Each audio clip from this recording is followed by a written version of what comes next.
السلام عليكم ورحمة الله وبركاته.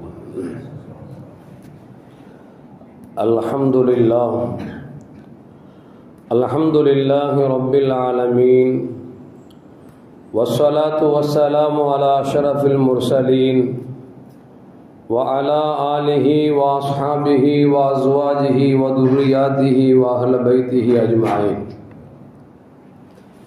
أما بعد فقد قال الله تعالى في القرآن العظيم وفي الفرقان المجيد: أعوذ بالله من الشيطان الرجيم بفضل بسم الله الرحمن الرحيم. وأعدوا لهم ما استطعتم من قوة ومن رباط الخيل ترهبون به عدو الله وعدوكم وآخرين من دونهم. صدق الله العلي العظيم. قال نبينا محمد رسول الله صلى الله عليه وسلم: إن الله يدخل بالسهم الواحد الجنة ثلاثة صانعه والممد به والرامي به في سبيل الله، أو كما قال عليه الصلاة والسلام. رضينا بالله ربا وبالإسلام دينا وبمحمد صلى الله عليه وسلم نبيا ورسولا. يا سيدي يا رسول الله خذ بيدي قلت حيلتي أدركني يا شفيع المذنبين. اللهم صل وسلم على رسولك سيدنا ونبينا مولانا محمد وعلى آل سيدنا محمد وبارك وسلم عليه. எல்லாம் புகழும் புகழ்ச்சியும் உருவமற்ற ஏக இறைவனாம் அல்லாஹ் ஒருவனுக்கே உரித்தாக்கி அகிலத்தின் அருள்குடையாக வந்துதித்த நமது உயிரிலும் மேலான கண்மணி முஹம்மது ரசூலுல்லாஹி ஸல்லல்லாஹு அலைஹி வஸல்லம் அவர்கள் மீது ஸலவாத்தும் சலாமும் கூறியவனாக என் உரையை துவங்குகிறேன். எல்லாம் வல்ல அல்லாஹு ஜல்ல ஜலாலுஹு எதை சொல்லவும் கேட்கும் வாய்ப்பளித்தானோ அதன்படி நடந்து நல்ல மூமின்களாக வாழ்ந்து இந்த உலகத்தை விட்டு பிரிகிற பொழுது லா இலாஹ இல்லல்லாஹ் முஹம்மதுர் ரசூலுல்லாஹ் என்ற கலிமாவை மொழிந்து ஜன்னத்துல் ஃபிர்தௌஸை கண்ணால் கண்டு அகமகிழ்ந்து சிரித்தவனமா வர்ணிக்கக்கூடிய நல்வாக்கியம் பெற்ற மக்களில் அல்லாஹ் நம்மை ஆக்கி அருள்வானாக. மரணித்தும் மரணிக்காத இறைநேசர்களின் கூட்டத்தில் அல்லாஹ் நம்மை ஆக்கி அருள்வானாக. நாளை மறுமையிலே முத்து முஹம்மது ரசூலுல்லாஹி ஸல்லல்லாஹு அலைஹி வஸல்லம் அவர்களின் திருக்கரங்களால் ஹவ்துல் கௌசர் என்கிற தடாகத்தில் நீர் வருகி அன்னாரின் ஷஃபாத்தை பெற்று அன்னாரின் கரம் பிடித்து ஜன்னத்துல் ஃபிர்தௌஸ் என்ற உயர்ந்த சொர்க்கத்தில் அவர்களோடு அல்லாஹ் நம்மை சங்கமிக்க செய்வானாக. எல்லாவற்றுக்கும் மேலாக இறை அன்பை பெற்று இறைவனை பார்த்து பரவசமடையக்கூடிய அவருடைய லிக்காவையும் ரிலாவையும் பெற்ற மக்களில் அல்லாஹ் நம்மை ஆக்கிக் கொள்வானாக. அருமையான மூமின்களை, சமீப காலமாக SRI என்கிற ஒரு கணக்கெடுப்பு நடக்கப் போகிறது என்கிற செய்தியை பார்த்து பல கட்சிகளும் பல மாநிலங்களும் எதிர்ப்பு தெரிவித்திருந்தும் கூட அந்த SRI என்கிற அந்த கணக்கெடுப்பை நடத்தியே தீர்வோம் என்று சொல்லி இன்றைக்கு மத்திய அரசு ஒரு ஆணையிட்டிருக்கிறது. இந்த SRI என்கிற வார்த்தைக்கு என்ன பொருள் என்று சொன்னால், போலியான வாக்குகளை நீக்கி உண்மையான வாக்காளர்களை நாம் நாட்டுக்கு கொடுக்க வேண்டும் என்பது நோக்கம். பேர் வேண்டும் என்றால் அது அழகாக இருக்கிறது, ஆனால் உள்ளுக்குள் எவ்வளவு பிரச்சனை இருக்கிறது என்பதை நமக்கு இன்னைக்கு வல்லுநர்கள் நமக்கு சொல்லி காட்டுகிறார்கள். இதனால் இந்தியாவில் வாழக்கூடிய பல்லாயிரக்கணக்கான பல லட்சக்கணக்கான மக்கள் இந்திய குடியுரிமையை இழக்க வேண்டிய சூழ்நிலைக்கு தள்ளப்படுவார்கள் என்பதை இன்றைக்கு நமக்கு அறிஞர்கள் சொல்லி காட்டுகிறார்கள். சொல்லுவார்களவா, சில பேருக்கு பார்த்தீங்கன்னா ஆரோக்கியசாமின்னு வச்சிருப்பான், இருப்பிட்டே இருப்பான். அது மாதிரி இப்படி பேருக்கும் அவர்களுக்கும் சம்பந்தம் இருக்க. அதுபோன்று SRI என்கிற இந்த கணக்கெடுப்பு என்பது பார்வையில் பார்த்தால் மேல்பட்டமாக பார்த்தோம் என்று சொன்னால் இது ஏதோ அரசாங்கம் நல்லது செய்வது போன்று தெரிகிறது. ஆனால் இதற்குள் என்னென்ன ஓட்டைகள் இருக்கிறது என்பதை நாம் பார்க்க கடமைப்பட்டிருக்கிறோம். அருமையான மூமின்களே, எனவே முஸ்லிம்கள் அவமானப்பட்டுவிடக் கூடாது என்பதற்காக அவேர்னஸுக்காகத்தான் இந்த பயானை பேசப்படுகிறது என்பதையும் உங்களுக்கு மத்தியிலே தெரிவித்துக் கொள்கிறேன். இந்த SRI என்று சொல்லக்கூடிய கணக்கெடுப்பு இருக்கிறதே, 1951 2004 வரைக்கும் கிட்டத்தட்ட 8 தடவை கணக்கெடுத்திருக்கிறார்கள். போலி வாக்காளர்களை நீக்கி நல்ல வாக்காளர்களை சேர்த்திருக்கிறார்கள். அப்படி 8 தடவை நடந்த இந்த SRI என்கிற கணக்கெடுப்பு இருக்கிறதே, நோக்கம் 2 மட்டும்தான். ஒன்று, வெளிநாட்டை சார்ந்தவர்கள் வியாபார நோக்கில் இங்கு வந்து இந்த நாடும் நாடுடைய நிலைமைகளையும் புரிந்து இங்கேயே தங்கி அவர்கள் ஓட்டுரிமை பெற்று இந்த நாட்டின் குடிமக்களாக மாறியதை கண்டுபிடிப்பதற்காகவும், இரண்டாவது, இறந்தவர்கள் என்று கண்டுபிடித்து அவர்கள் நீக்கிவிட்டு அதுபோன்று இடம்பெயர்ந்தவர்களை அவர்களுக்கு உரிய உரிமைகளை கொடுத்து புலம்பெயர்ந்தவர்களுக்கு அவர்களுக்கு உரிமை கொடுக்க வேண்டும் என்பதற்காகத்தான் இது SRI என்கிற இந்த கணக்கெடுப்பும் மத்திய அரசு கொண்டு வந்திருக்கிறது என்று நாம் பேசுகிறோம்.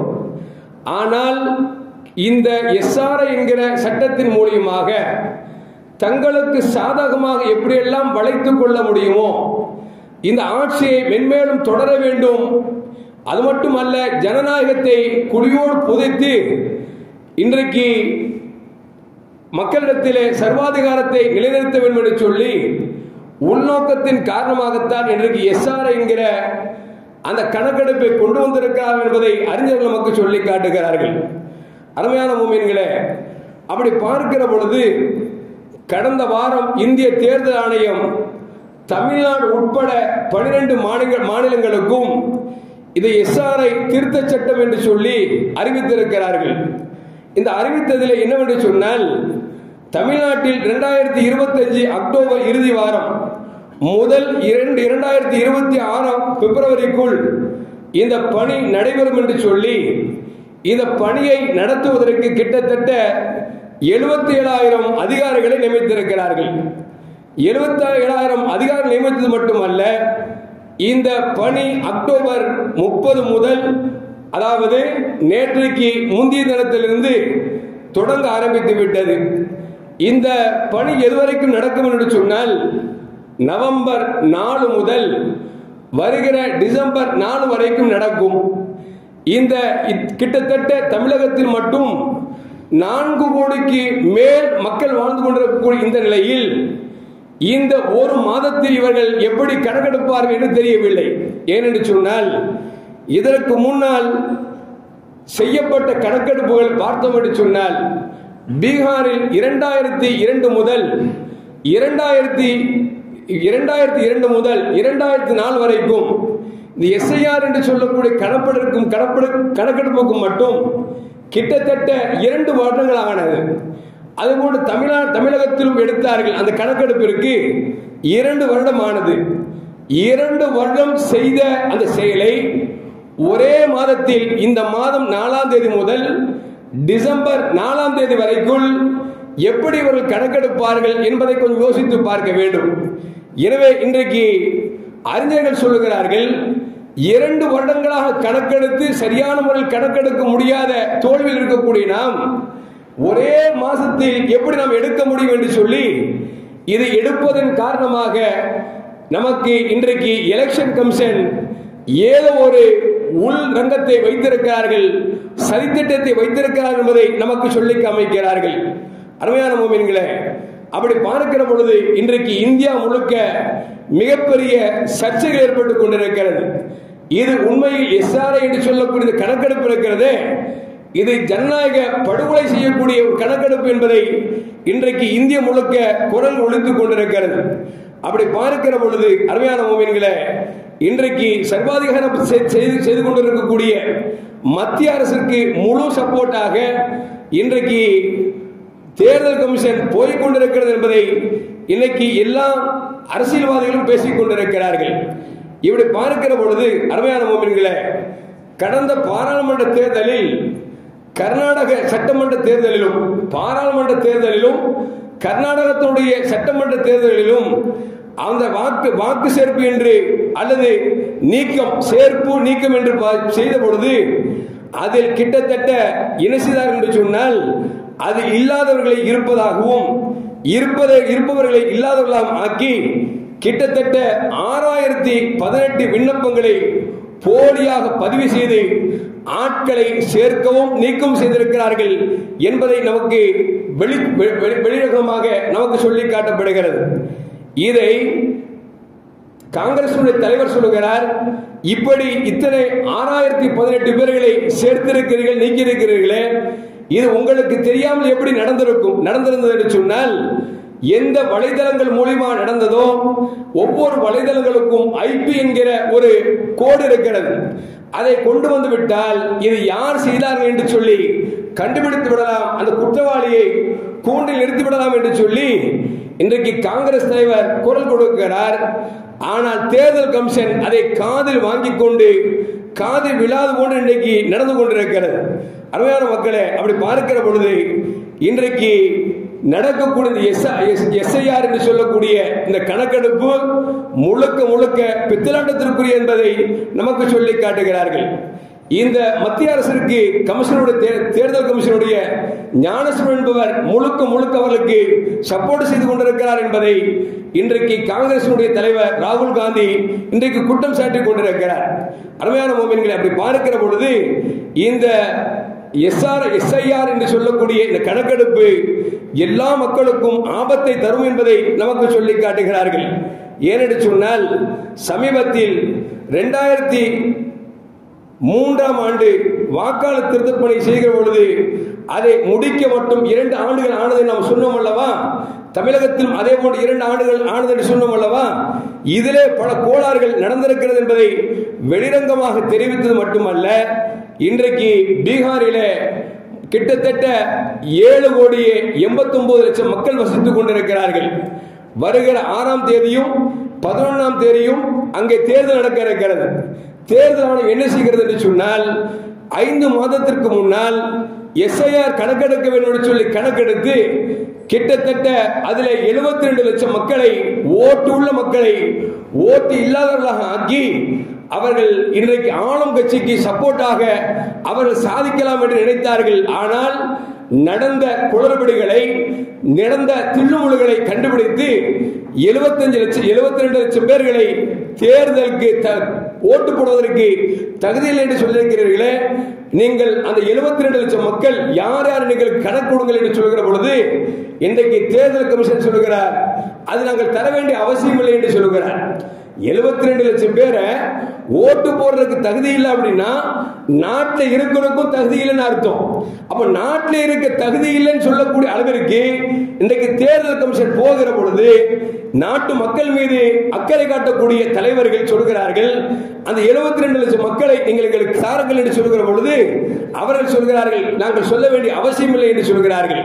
கடைசியில் உச்சநீதிமன்றத்திற்கு சென்று உச்சநீதிமன்றம் அதை கொடுக்க வேண்டும் என்று சொன்ன பொழுது அதை கொடுத்தது அதிலும் சரிவர கணக்கு இல்லை என்பதையும் இன்றைக்கு நமக்கு புள்ளி விவரங்கள் நமக்கு சொல்லி காட்டுகிறது. அருமையான மோமின்களே, இப்படி பார்க்கிற பொழுது தேர்தல் ஆணையம் ஆளுங்கிற கட்சிக்கு, ஆட்சிக்கு சாதகமாக நடந்து கொண்டிருக்கிறது என்பதை வெட்ட வெளிச்சமாக நமக்கு தெரிகிறது. எந்த அளவுக்கு என்று சொன்னால், இன்றைக்கு தேர்தல் ஆணையம் போட்டிருக்கிற சட்டம் என்பது மக்களை முட்டாளாக்கக்கூடிய முயற்சி என்பதை தவிர வேறு என்ன சொல்ல முடியும் என்று இன்றைக்கு பொதுமக்கள் கேட்டுக் கொண்டிருக்கிறார்கள்.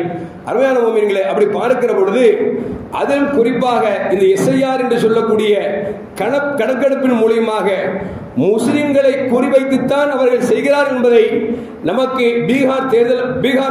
பீகாரிலே நடந்த செய்தி நமக்கு சொல்லி தருகிறது. எந்த அளவுக்கு என்று சொன்னால், தாகா என்கிற ஒரு ஊர், ஒரு மாநிலம், அந்த மாநிலத்தில் மட்டும் கிட்டத்தட்ட பல லட்சம் முஸ்லிம்களுக்கு ஓட்டுரிமை இல்லை என்று ஆக்கியிருக்கிறார்கள் என்கிற பொழுது இந்த இன்றைக்கு ஆளும் கட்சிக்கு யாரெல்லாம் சாதகமாக இருக்கிறார்களோ அவர்களுக்கு ஓட்டு போடுகிற உரிமை பறிக்க வேண்டும் என்று சொல்லி வேண்டுமென்றே செய்யக்கூடிய திட்டம்தான் இந்த திட்டம் என்பதை இன்றைக்கு நமக்கு மேன்மக்கள் நமக்கு சொல்லி காட்டுகிறார்கள்.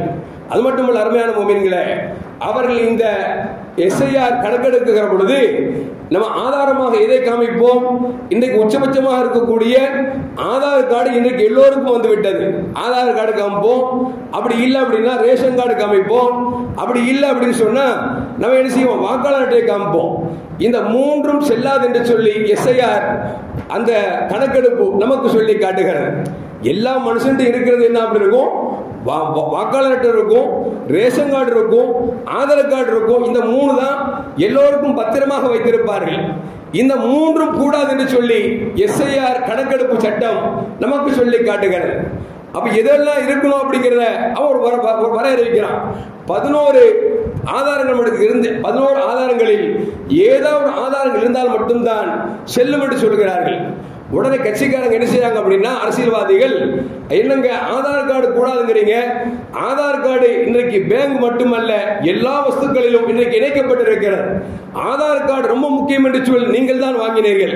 எந்த அளவுக்கு என்று சொன்னால் போட்டோக்களில் கண்ணை வைத்து ரேகைகள் கூட பதிவு செய்தார்கள். இவ்வளவு வாங்கிய பிறகு நீங்கள் ஆதாரம் கேட்கிற ஆதார் கார்டு கூடாது என்று சொல்வதோ அல்லது ரேஷன் கார்டு கூடாது என்று சொல்வதோ, வாக்காளர் அட்டை தேர்தல் கமிஷன் கொடுத்தது தானே அதுவே செல்லாது என்று சொல்வது எந்த விதத்தில் நியாயம் என்று சொல்லி கேட்ட பிறகு இதற்கு பிறகு இன்றைக்கு தேர்தல் கமிஷன் சொல்கிறது ஆதார் அட்டை கூடும், ஆனால் அதோடு சில தஸ்தாவேஜுகள் சேர்த்து கொடுக்க வேண்டும் என்று சொல்லி கொஞ்சம் கீழே இறங்கி வந்திருக்கிறார்கள்.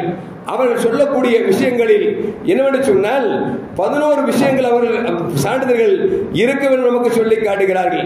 அப்படி பார்க்கிற பொழுது அந்த 11 சான்றிதழ் என்னவென்று நமக்கு சொல்லி காட்டுவதற்கு முன்னால் அருமையான மக்களே, இந்த பீகாரில் நடந்த இந்த எஸ்ஐஆர் கணக்கெடுப்பு பார்த்தீங்களா? அந்த கணக்கெடுப்பில் மட்டுமே கிட்டத்தட்ட இறந்தவர்கள் என்று சொல்லி பட்டியல் கொடுத்து பல பேர்களை பேர் நீக்கம் செய்தார்களவா?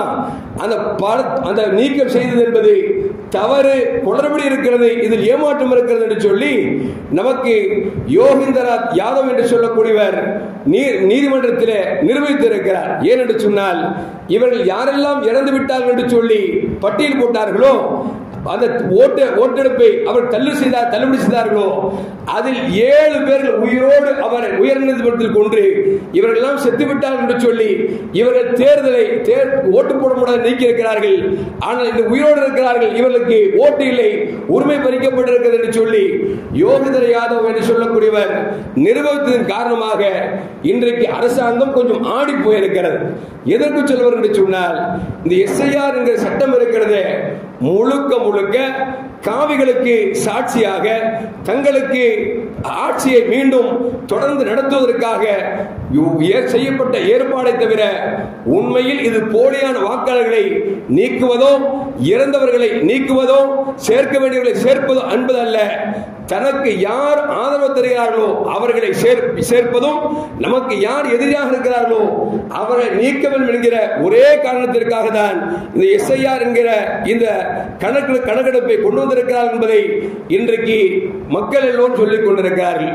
அதிலும் குறிப்பாக தமிழகத்தில் கடுமையாக எதிர்ப்பதன் காரணமாக இன்றைக்கு ஒரு பேப்பர்ல பார்த்த தமிழகத்தில் மட்டும் இது தேவையில்லை என்று சொல்லி ஒரு பிரசுரம் ஆயிருக்கிறது. எதற்கு சொல்ல சொன்னால், தமிழகம் ஒரு விஷயத்தில் காலெடுத்து வைத்தால் மற்ற மாநிலங்களும் விழித்துக் கொள்கிறதற்காக இன்றைக்கு தமிழகத்தில் தேவையில்லை என்பது போன்று ஒரு அறிக்கை விட்டிருக்கிறார்கள். ஆனால் இந்த அரசாங்கம் செய்யக்கூடிய இந்த கபட நாடகம் என்பது உண்மையில் முஸ்லிம்களுடைய பொருளாதாரத்தை நசுக்குவதற்காகவும் ஓட்டுரிமைகளை பறிப்பதற்காகவும் இந்த நாட்டை விட்டு 2ஆம் குடிமக்களாக ஆக்குவதற்காகவும் தான் இந்த செய்திகள் செயல்பாடுகள் செய்யப்படுகிறது என்பதை நாம் மறந்துவிடக்கூடாது. அருமையான முஸ்லிம்கள் அவர் சொல்லுகிறார்கள், போலியான வாக்காளர்கள் கண்டுபிடித்து நீக்க வேண்டும் என்று சொல்கிறார்கள். வாரணாசியில நம்முடைய பிரதமர் தேர்தல் நின்றார். பல இடங்களில் ஆக படுமோசமாக வந்து கொண்டிருந்தவர் திடீரென்று வெற்றி வாகை சூழப்பட்டது என்றால் இது போலி வாக்காளர்கள் நீக்கியதன் காரணமாகத்தானா என்பதை இன்றைக்கு வல்லுநர்கள் கேட்டுக் கொண்டிருக்கிறார்கள். அருமையான முஃமின்களே, அப்படி பார்க்கிற பொழுது இந்த திட்டம் என்பது சாதாரண மக்களுக்கும் முஸ்லிம்களுக்கும் மிகப்பெரிய ஆபத்தை ஏற்படுத்தி தரும் என்பதில் எந்த மாற்று கருத்தும் அல்ல. அருமையான முஃமின்களே, உண்மையில் இந்த தேர்தல் கமிஷனுக்கு நல்ல எண்ணங்கள் தான் இருந்தது என்று சொன்னால் இதனால் என்னென்ன பிரச்சனை வரும் என்பதை நமக்கு வல்லுநர்கள் சொல்லித் தருகிறார்கள். தேர்தல் கமிஷன் இந்த திட்டத்தை பாஜகவுக்கு எதிர்ப்பாக எந்தெந்த தொகுதியில் இருக்கிறதோ அந்தந்த தொகுதிகளில் எதிர்ப்பு வாக்காளர்களை ஓட்டு போட விடாமல் செய்வதற்கு செய்யக்கூடிய ஒரு காரியம் என்பதை நமக்கு சொல்லித் தருகிறார்கள். அது மட்டுமல்ல அருமையான முஃமின்களே, அப்படி யோசிக்கையில் பார்க்கிற பொழுது தமிழகம் என்பது இன்றைக்கு காவி கட்சிகளுக்கு மிகப்பெரிய எதிரியாக இருந்து கொண்டிருக்கிறார்கள். நாட்டிலே கால் வைக்க முடியாத அளவிற்கு எங்கும் மலர்கள் மலர முடியாத அளவிற்கு இன்றைக்கு தமிழகம் வெடித்துக் கொண்டிருப்பதால் தமிழகத்திலும் அதிலும் குறிப்பாக முஸ்லிம்கள் இன்றைக்கு ஆளும் கட்சிக்கு சப்போர்ட்டாக இருக்கிறார்கள் என்பதற்காகவே இந்த SIR என்கிற இந்த கணக்கெடுப்பை கொண்டு வருகிறார்கள் என்பதை நாம் விளங்கிக் கொள்ள வேண்டும் என்பதை நமக்கு சொல்லி காட்டுகிறார்கள். அது மட்டுமல்ல அருமையான முஃமின்களே, தமிழகத்தில் கிட்டத்தட்ட 2004 நாடாளுமன்ற தேர்தலின் போது தமிழ்நாட்டிலே கிட்டத்தட்ட 4,72,52,271 வாக்காளர் இருந்தார்கள். 2006 ஆண்டு சட்டமன்ற தேர்தலின் போது மட்டும் அவர்கள் கணக்கெடுப்பில் சரி செய்துகிறோம் என்கிற பேரில் 4,66,33,352 பேர் குறைந்தது. அதாவது கிட்டத்தட்ட 6,48,919 பேர்களை நீக்கியிருக்கிறார்கள். அதில் உயிரோடு இருப்பவர்களை இல்லை என்றும் இருப்பவர்களை இல்லை என்றும் இல்லாதவர்களை இருக்கிறார்கள் என்று சொல்லி இன்றைக்கு கணக்கு கொடுத்ததன் காரணமாக 6,48,919 பேர் வாக்காளர்களை நீக்கியிருக்கிறார்கள் என்பதை நமக்கு சொல்லி தருகிறது. அப்படி பார்க்கிற பொழுது இப்போ கணக்கெடுத்தாங்க வச்சுங்களேன், 2006 நடக்கக்கூடிய தேர்தலில் கிட்டத்தட்ட கோடிக்கணக்கான மக்களை இன்றைக்கு ஓட்டு போட முடியாத நிலைக்கு இந்த எலெக்ஷன் கமிஷன் தள்ளிவிடுமோ என்கிற அச்சம் இருக்கிறது. அது மட்டுமல்ல, இன்றைக்கு பார்த்தோம் என்று சொன்னால் மற்ற மாநிலங்களுக்கு வெளி மாநிலங்களிலிருந்து வேலை செய்வதற்கு லட்சம் அல்ல கோடிக்கணக்கான மக்கள் வந்து கொண்டிருக்கிறார்கள். சென்ட்ரல் ரயில்வே ஸ்டேஷன்ல போய் காலையில் போய் நின்றீங்கன்னா போதும், நம்ம ட்ரெயின்ல இறங்கினா தமிழ்கார 4 பேர் நடந்தாமல் வச்சுங்களேன், அந்நிய மாநிலத்துக்காரர்கள் கிட்டத்தட்ட 400 பேர் நடக்கிறான். ஏன் அந்த அளவுக்கு இன்றைக்கு வந்து கொண்டிருக்கிறார்கள். அது அவர்களுக்கு அல்லாஹ் ரிஸ்க் கொடுக்கிறான், யாரும் குறை சொல்லவில்லை. எதுக்கு சொல்லுவார் என்று சொன்னால், அப்படி கோடிக்கணக்கான மக்கள் வருகிற பொழுது தமிழகத்துக்கு சில பண்பாடுகள் இருக்கிறது, நமக்கென்று சில வாழ்க்கை முறைகள் இருக்கிறது. அந்த வாழ்க்கை முறையும் மற்ற மாநிலங்களில் இருக்கக்கூடிய மக்களுடைய வாழ்க்கை முறையும் சரி வராது. அப்படி உள்ளே வருகிற பொழுது அவர்களுக்கு ஓட்டுரிமை கொடுக்கிற பொழுது என்ன ஆகும் என்று சொன்னால், தமிழகத்தின் நடக்கக்கூடிய எலெக்ஷனில் நமக்கு தமிழக பாரம்பரியம் அடிபட்டு போய்விடும் என்பதையும் நமக்கு மேல்மக்கள் நமக்கு சொல்லித் தருகிறார்கள். அருமையான முஃமின்களே, அப்படி பார்க்கிற பொழுது இன்றைக்கு பிரச்சனைகள் நிறைய இருக்கிறது என்பதை நமக்கு வல்லுநர்கள் நமக்கு சொல்லி காட்டுகிறார்கள். ஆகவே நாம் முடிந்த வரைக்கும் நாம் இதில் விழிப்புணர்வாக இருக்க வேண்டும் என்பதை நமக்கு மேல்மக்கள் நமக்கு சொல்லித் தருகிறார்கள். அதுபோன்று எலெக்ஷன் கமிஷன் சொல்லுகிற ஆவணங்கள் என்ன என்பதை கொஞ்சம் யோசித்து பார்க்க வேண்டும். பிறப்பு சான்றிதழ் இருக்க வேண்டும். பிறப்பு சான்றிதழ் பெரும்பாலும் இருக்குன்னு வச்சுங்களேன். பீகார் போன்ற மாநிலங்களில் பிறப்பை பதிவு செய்வதை இன்னைக்கு பூர்த்தியாகல. அங்க பிள்ளையை பெற்று போட்டு பேசாம போவாங்களே தவிர பதிவு செய்யணும் அப்படிங்கிற எண்ணம் இன்னும் விழிப்புணர்வு வராத ஒரு மாநிலம் என்று சொன்னால் பீகார். அடிமுட்டால் மாநிலம் என்று சொல்லக்கூடிய அளவிற்கு இன்றைக்கு பீகாரை வைத்துக் கொண்டிருக்கிறார்கள். அந்த பீகார் போன்ற மாநிலங்களில் பிறப்பு சான்றிதழ் கேட்டால் மக்களுக்கு இல்லை என்கிற பொழுது அவர்கள் இந்திய குடிமகன் இல்லை, எனவே அவர் ஓட்டு போட முடியாது என்கிற சூழலுக்கு தள்ளப்படுவார்கள். இரண்டாவது என்ன அப்படின்னா, பாஸ்போர்ட் இருக்கணும் அப்படிங்கிறாங்க. நம்மளுடைய எத்தனை பேர் பாஸ்போர்ட் இருக்கும்? வெளிநாட்டு தொழில் வியாபாரம் போறவங்களா இருந்தா பாஸ்போர்ட் இருக்கும், அல்ல வெளிநாட்டில் வேலை செய்யணும் பாஸ்போர்ட் இருக்கும். எல்லாருக்கும் இருக்காது. அப்படி பார்க்கிற பொழுது பீகார்ல மட்டும் 7,89,00,000 பேர்ல கிட்டத்தட்ட 36 லட்சம் பேர் தான் பாஸ்போர்ட் எடுத்திருக்கிறார். எத்தனை பேருங்க? வெறும் 36 லட்சம். ஆனால் மக்கள் கணக்கெடுப்பு 7,89,00,000 பேர் இருக்கிறாங்க. அந்த 7,89,00,000 பேர்ல வெறும் 36 லட்சம் பேர் தான் இன்றைக்கு பாஸ்போர்ட் வைத்திருக்கிறார்கள் சொன்னால் மீதி உள்ளவர்கள் எல்லாம் இந்த ஆதாரத்தை காமிக்க முடியாது. காமிக்க முடியல என்கிற பொழுது என்னாகும்? அவர்கள் ஓட்டு போட முடியாது என்று தள்ளப்படுவார்கள். ஓட்டு போட முடியவில்லை என்று சொன்னால் நீ இந்திய பிரஜை இல்லை என்று சொல்லக்கூடிய ஒரு சூழலுக்கு தள்ளப்படுவார்கள் என்பதை இன்றைக்கு உச்சநீதிமன்றமே நமக்கு ஏற்றுக்கொண்டிருக்கிறது என்பதையும் மறந்துவிடக் கூடாது.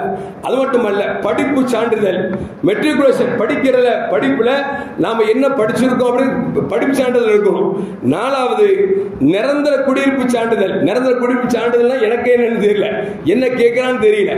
அந்த அளவுக்கு மனிதர்களால் யாரும் வைத்திருக்க முடியாத, இதுன்னு சொல்ல போனா உயர்ந்த ஜாதி சொல்லுவோம்ல, இந்த படிச்சவன் சொல்லுவோம் பாத்தீங்களா, லாஸ்ட் 6-7 வயசு லூசு மாதிரி தெருவில் பேசிட்டு போவோம் பாத்தீங்களா, அவன் மட்டும்தான் வச்சிருப்பான்.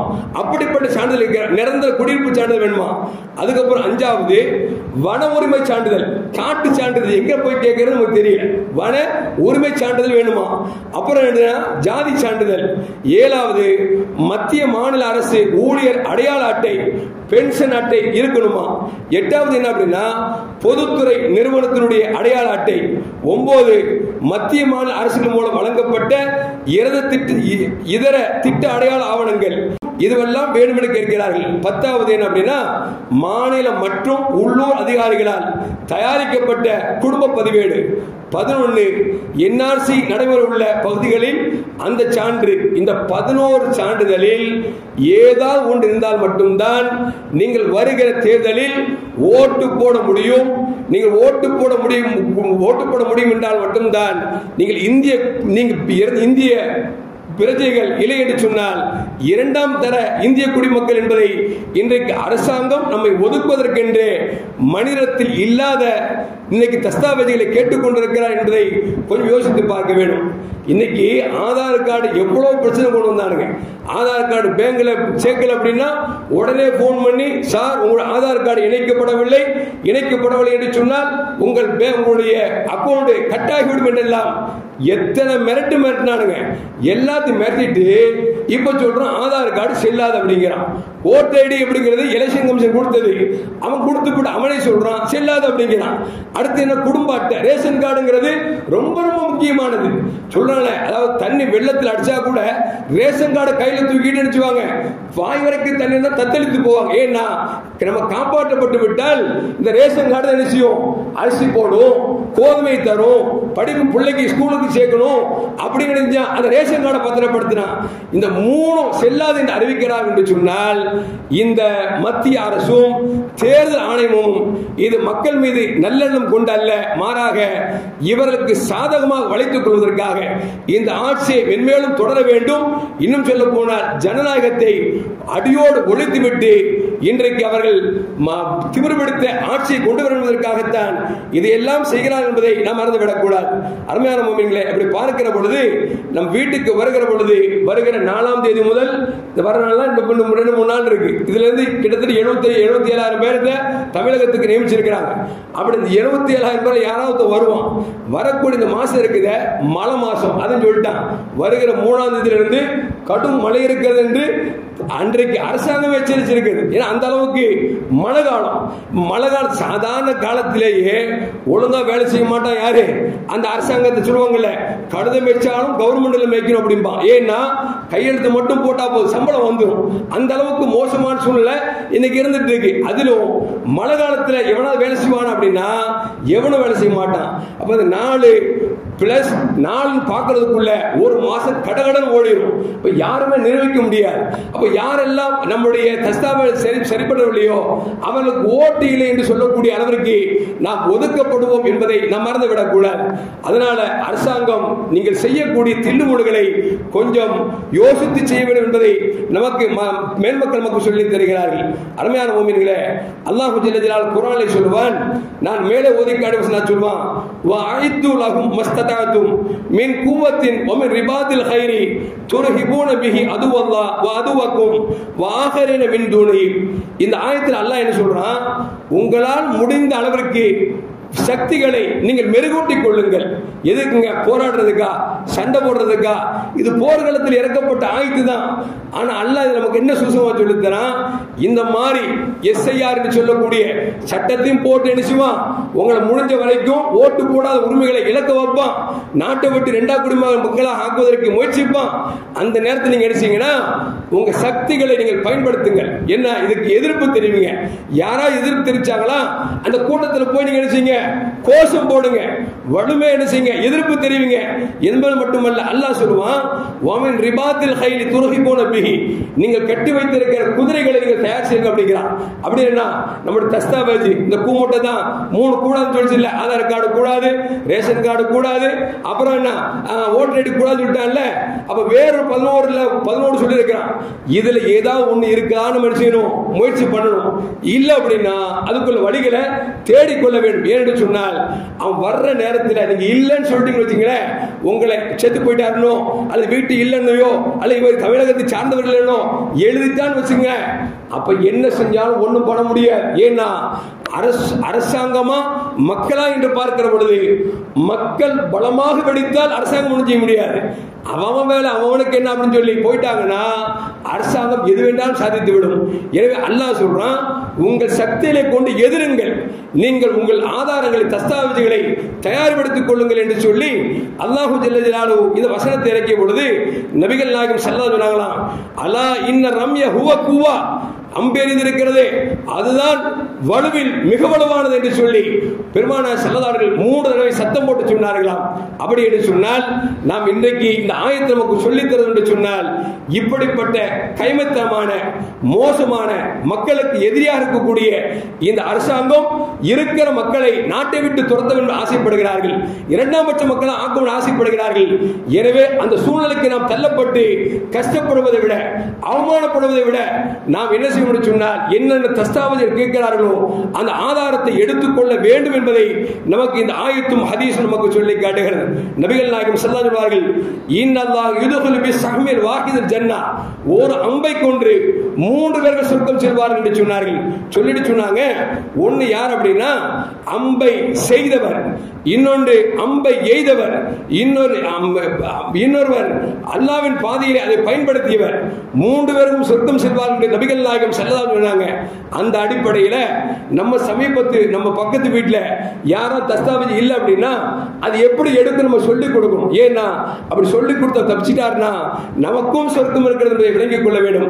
எனவே படித்தவர்கள், அறிந்தவர்கள், அறியாதவர்களுக்கும் படிக்காதவர்களுக்கும் இந்த 11 தஸ்தாவேஜுகள் ஏதும் ஒன்று இல்லை என்று சொன்னால் அது எடுப்பதற்கு என்னென்ன வழிகள் இருக்கிறது என்பதை காமித்து கொடுத்து நாம் எடுத்துக் கொடுக்க வேண்டும் என்பதைத்தான் இந்த ஹதீஸ் நமக்கு சொல்லி காட்டுகிறது. எல்லாம் அல்லாஹ் ஜல்ல ஜலாலுஹு மத்திய அரசு தீட்டுகிற எல்லா சூழ்ச்சிகளை விட்டும் எல்லா மதத்தவர்களும் எல்லா மக்களும் அல்லாஹ் காப்பாற்றி அருள்வானாக. அந்த இந்த நாட்டிலே அவர்கள் மீண்டும் ஆட்சிக்கு வராமல் அல்லாஹ் பாதுகாத்துக் கொள்வானாக. சூழ்ச்சிக்காரனுக்கெல்லாம் சூழ்ச்சிக்காரன் அல்லாஹ் இருக்கிறான். அவர்கள் சூழ்ச்சி அல்லாஹ் ஒன்றும் இல்லாமல் முறியடிக்க செய்து அவர்களை அசிங்கப்படுத்துவானாக. அஸ்ஸலாமு அலைக்கும் வரஹ்மத்துல்லாஹி வபரகாத்துஹு.